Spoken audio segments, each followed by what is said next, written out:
action. Ya kona ke ngisazoqhubeka ngibeke ngayo le ndaba ngoba ngike ngabuka umbhalo othi uyifundise kahle indodana yakho ukuhlonipha uyise nokuhlonipha unina wayo ukuze igazi lesono sokuyisa abazali bakho bayo lingabizwa phezu kwakho.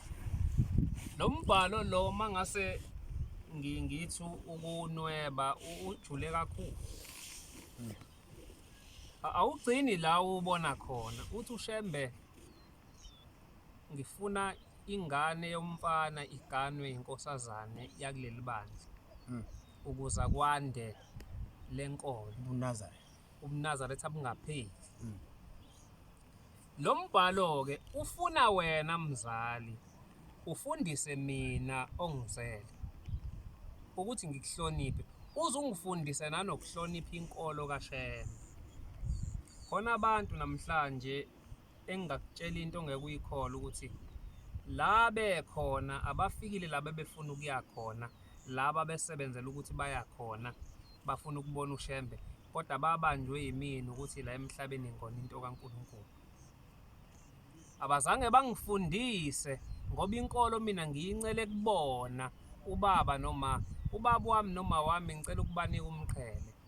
Uma nobaba bangifundise kakhulu ngenkolo. Umgidi engugida abafuna ukuwubona la. Ukuhlabelela engikuhlabelela abafuna ukukubona la. Bathi ngoba le nkolo uyithole kuthini uShembe uyosithwesa icala uma usugida umgidi ekungaseyini. Engathi lento singayiqaphela zinsizwa ngoba into inakala kakhulu la kuthina. Ngokuya emgidini njengoba inkosi isemhlanganweni. Ufika ubuka intombi ungitshela ukuthi yiphi intombi ozoyibona iboleka ubuhlali ithi iyashoda ifuna ukungena kulayini. Yiphi intombi ozoyifuna iboleka umnqwazi lo abawunqwaza la ngoba ithi ifuna ukungena kulayini. Iyiphi intombi ozoyifica ifuna ukuboleka ihawu ithi ifuna ukungena kulayini. Nako mama into efanayo ufika ungibonele bese uze kuthina ekuthiwa yithina abaphathi bomthetho uNkulunkulu usithembile. Uzomfica umuntu eboleka ikhongomani, umfica umuntu eboleka ihawu, omunye anamabhuzu uhamba ngamasokisi ngoba siyi-understand lento esiyenzayo ukuthi kahle kahle yini. Lo mbhalo ke uma nathi bafowethu sesizele izingane asikuqikelele ukuthi ingane uyayifundisa ngenkolo ngoba into oyenze enganeni yakho nento ongayenzanga yona enganeni yakho iyona into yokukhulula ukuthi ubone uShembe kwelizayo futhi iyona into yokubopha ukuthi ungamboni uShembe. Ukusonga nje ikuphi mhlambe engahle sikwenze ukuthi nomuntu ofikayo esontweni angaxhumi kuloko osekwenzile noma okwenziwayo kodwa okuphambene mhlambe ungaqashisa ukuthi kumele senze kanjani Njengoba lo mbhalo usho bafowethu kunendima efanele idlalwe uwena njengoba unengane ekhaya. Iphinde idlalwe umgcotshwa ngoba nomgcotshwa ngeke umgcotshwa akwazi ukuthi afundise ingane yakho wena uyabona nje mina ngiyafundiseka angeke ungibone ngijaha umgidi onesitayela ngoba wahlatshwe ekhaya uma nobaba bawufuna umgidi onesitayela. Lokho kwenza kube lula ukuthi nomshumayeli methu umshumayeli lo mgidi awufuneki usheshe ngikuzwe ngoba nasekhaya ngiyakutshela. Iyalibulala kakhulu isonto likaNkulunkulu lento ngoba abantu abafikayo babona thina bazothi into esiyenzayo yongqo bafundele kuthina. Lento ifana nezihlabelelo lezi zangaphandle. Abantu abafikayo lento ayisenasithunzi lento kaNkulunkulu. Ibulawa yithina kodwa abantu abafikayo bathi awu kanti la ekhaya kuhlatshelwa nalezi ingoma. Hawu hayibo hey hawu ziyasha kanti kushuthi akuhlukile nala siphuma akusahlukile manje. Kanti maninganothisi abafowethu kuqala bebekusaba abantu kusonto kaShembe bethi kunemithetho kodwa abasakusabi manje.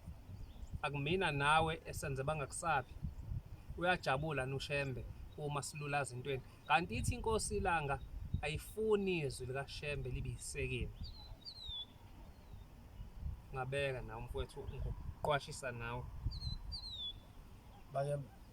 bake bafika enkosini uzocela ukuthi isikoti sisine phezu kwentaba. Athi hayi ngeke kulunge ukuthi nigibele phezu kwentaba ngamabhuzu. Base beyasho-ke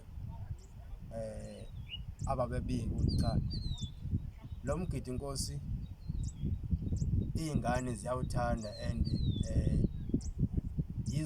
iwona obambe zona ukuthi zibe lapha ekhaya. Angilazi ukuthi izwi likaShembe leqa kanjani, angazi ngoba ngeke ngabona-ke ngingazi uma kusayikho yini, angisoli kodwa ngiyabuka abanye abafana lapha phezu kwentaba besina ngayo imvunulo le injobo, besina sona isikoti. Kuhle-ke phela ngoba umgidi kaShembe, kodwa njengoba kwakuthiwa ezulwini ngeke kulunge ukuthi kugitshelwe ngamabhuzu. Ngibuka ukuthi thina asifuni ukuthi uShembe uma esho into siyenze njengoba eshiwo. Siyane ngoba lento sicabanga ukuthi eyethu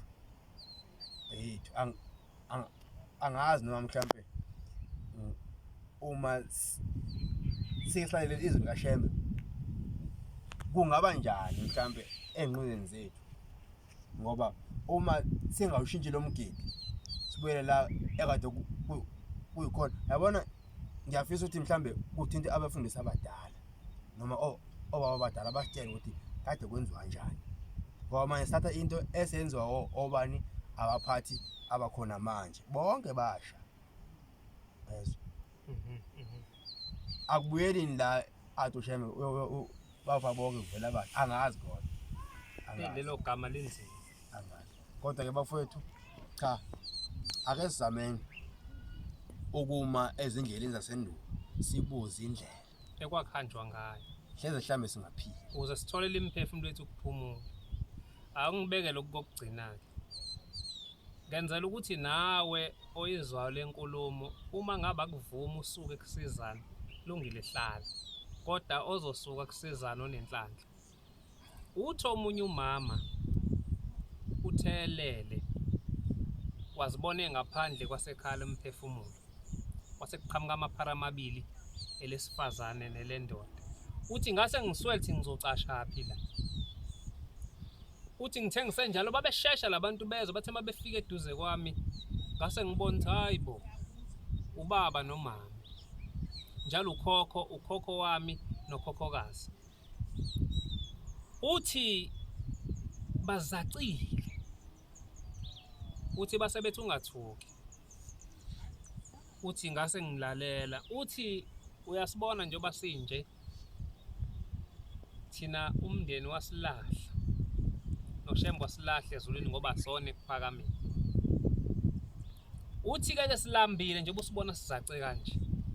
Uthi thina sasinenkani kuphakamile, sasenza yonke into ngenkani singatshelwa. Uthi-ke uyangibona njengoba ngihlafuna nje, ngihlafuna isidwaba sami sesiyaphela naso ngoba ukudla sinakho. Uthi ibheshu lamkhulu wakho sesilidlile, isinene sesisiqedile. Uthi manje sekuyisidwaba sami njengobona ngihlafuna nje, sengihlafuna sona, sizothi masiphela kuzobe sekuvela iy'londa kunini, sesodla iy'nkokho zey'londa zeyini. Uma-ke sizoqhubeka sibe nenkani, sizokhipha okhokho bethu nobaba noma ezulwini, singathi nasiqhubeke nje siphila impilo sithi hayi kumnandi ebuhleni, hayi kwasha kwacima, sibe sona kodwa sibone kungenzeki ulutho. Siqhubeke nje siphile, kodwa mase sambile siyodlula nechibini lasePharathoni.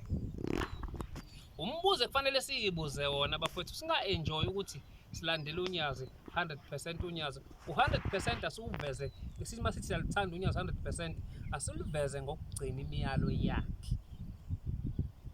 Ngoba somphuphisa ubaba masifuna abone ngigida isitayela athethe, abone ngilahla iphepha athethe, Cha, thina kanti ingqondo yethu ayisebenzi. Ake siyibuze ukuthi kahle kahle sazelana.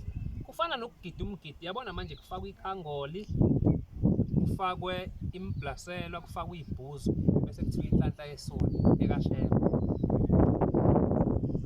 Kuthiwani? Angithi umblaselwa inkosi ilanga insizwa yafika iwugqokile yambiza. Uthe mefika ambuza ukuthi yini lento eyigqokile, wathi hayi ibhulukwe lami, ithi ibhulukwe lini, wathi umblasela. Yathi inkosi akulona isonto ley'ndlavini, hamba la. Waliwa kanjalo egqoka umblasela, ibuyise obani. Iphume nini izwi ukuthi imblasela ibuye. Kufana nasemicimbini yakuleli bandla manje sesiyibamba. Sesithatha imvunulo kaShembe siyoyingcolisa siyisebenzise lapha sibuye siyongena ngayo esigcawini. Le mvunulo engcwele emisela ukuthi iyosebenza ey'ndaweni ey'ngcwele, kodwa thina ngoba sinezwi asiqapheli, sithatha imvunulo sosina ngawo lapha, abanye babolekise. Ngabe kuseyokwakhe uShembe. Thathe leli bheshu nesinene ngithi mihamba osina lapha, kodwa leli bheshu ngizobuye ngiyosina ngalo emgidini. La ekhaya ibheshu osina ngalo emgidini elomgidi, isinene osina ngaso emgidini esomgidi, esesabatha esesabatha. Mase ngizoyithatha lento ngiyiboleka umuntu eyececeni, ngiyigeza kanjani ukuyibuyisela ukuthi ayiphinde ifaneleke ukusebenza umsebenzi kaNkulunkulu. Siyazibophisa nje bafowethu, ngiyabonga. Hhayi-ke sibonge-ke amazwi amnandi. Mhlampe sazobuye sixoxe ngokunye. Ngibonge kule iy'nsiza zombili. Siyabonga.